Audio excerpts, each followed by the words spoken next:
Salut à tous, soyez les bienvenus dans une nouvelle émission sur ma chaîne, l'archéologie du monde ancien. À travers ces courtes vidéos, je vous parlerai d'un seul objet des terres du milieu. Aujourd'hui, je vais m'attaquer à la bague de Barahir. J'applaudis très volontiers celui qui connaît cette bague, car bien qu'elle soit présente dans le film, on ne la voit que très furtivement à la main d'Aragorn, dont j'ai déjà parlé ici. Et aussi dans un livre de Saruman dans la version longue du deuxième film, si je ne m'abuse. Mais d'où vient cette bague? Qui la forgea en un temps ancien? Je vais vous l'expliquer. Pour commencer, il nous faut remonter au premier âge des Terres du Milieu. Là, il y avait plusieurs peuples d'elfes vivant à Valinor, la Terre Sainte. Les Vanir, les Teleri et les Noldor. L'anneau fut forgé par les Noldor et porté par Finrod Felagund, fils de Finarfin, lui-même fils de Fëanor d'ailleurs. L'anneau de Barahir était formé de deux serpents jumeaux aux yeux d'émeraude, l'un mordant la couronne de fleurs d'or portée par l'autre.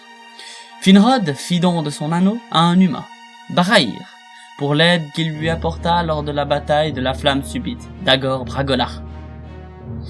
Barahir le garda toute sa vie comme un trésor de sa maison. L'anneau fut récupéré à la main même de son père par Beren, qui risqua sa vie pour cela.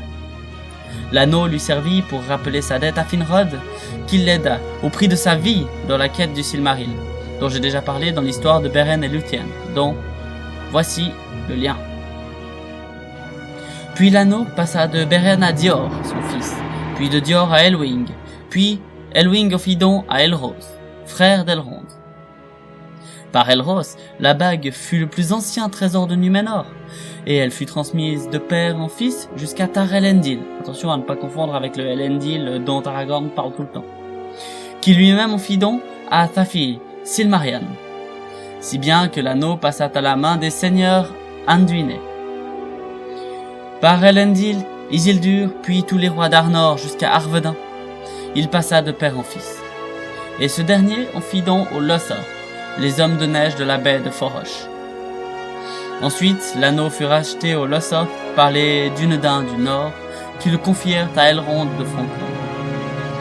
L'anneau fut ensuite donné à Aragorn II, fils d'Arathorn, comme signe de sa lignée royale. On peut ensuite se douter que l'anneau devint un des trésors de la maison d'Eldarion, fils d'Aragorn et d'Arwen. Voilà pour ce premier objet méconnu de tous, dont maintenant vous savez le plus important. J'attends très volontiers des retours sur ce nouveau type de contenu et sur certains objets qui vous intéresseraient. À très bientôt en Terre du Milieu. Ciao!